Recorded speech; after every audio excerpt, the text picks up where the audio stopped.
We're joined on INSEAD Knowledge by Frank Brown, Dean of INSEAD. A recent Financial Times article was basically saying, blame the financial crisis on Harvard. Seems a bit harsh, but to what extent can business schools be blamed for what's happening in the markets at the moment? Well, certainly blaming it on Harvard is harsh. I think probably blaming it on business schools in general is a bit harsh. Actually, when the whole crisis started, a lot of people said to me, well, is this your fault? And I try to parse it as follows. Our job is to make people confident, to make them skeptical, to give them the confidence to be challenging, to have an impact. I think that the root of this crisis and the root of Enron and the root of what comes before, anything we want to talk about in history in terms of failure, fraud, meltdown of any sort is really based on a herd mentality. The whole business environment, as well as investors, were sold on something that they didn't understand. They were sold by salespeople. Now, certainly to the extent those salespeople came out of business schools, maybe there's a partial blame there. But in reality, we're really talking about a culture where the individual doesn't feel confident enough to stand up and say, wait a minute, I don't understand this. This looks wrong to me. And I think what we need to do, and I think at INSEAD we're very well positioned to do, is give people that confidence to be skeptical, to ask the right questions until they can really make fact-based decisions as opposed to herd follower decisions. So essentially you're saying that people haven't been asking the right questions then?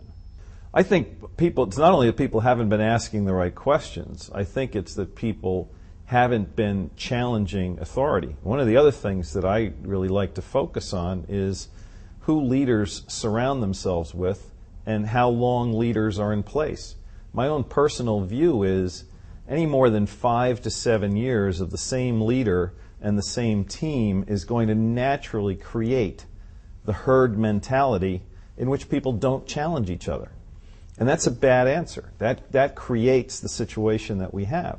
So I think I wouldn't say that you can make a generalization entirely, but I think if you look at the situations that we have here, a lot of these financial services companies were run by the same person for a long period of time, surrounded by a pretty similar team.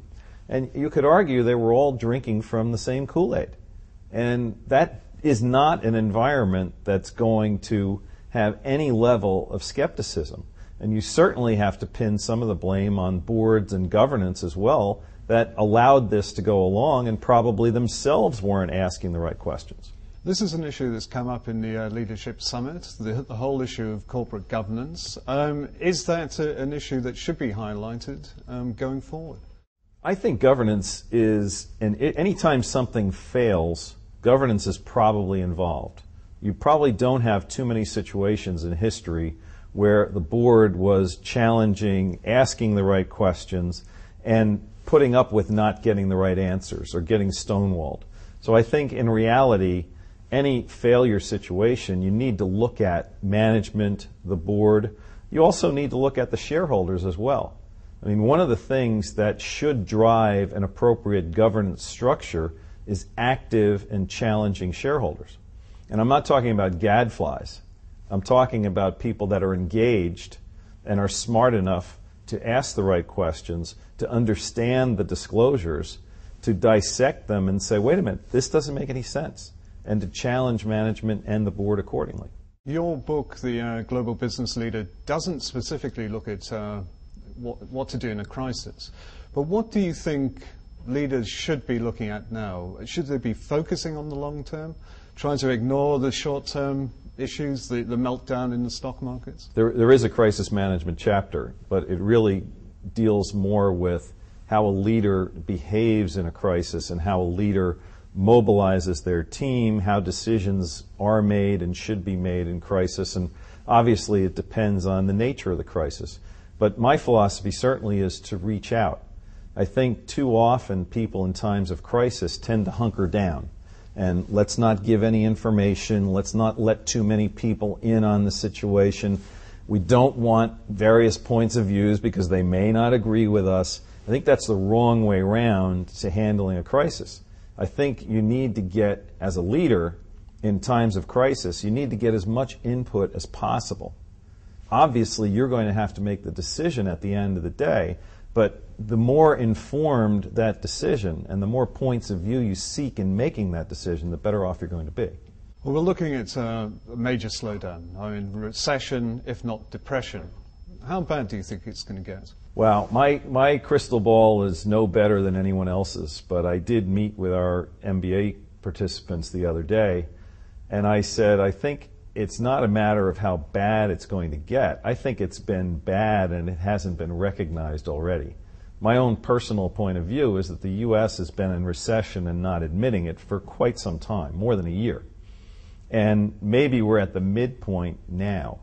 The whole issue of when are we going to start to see some level of confidence return is really when people are comfortable that we've hit a bottom, that there is a basis for confidence, and it's a basis for confidence in political leadership, in business leadership. And, when the market hits a bottom and there are no sellers out there, that's when things are going to start to recover.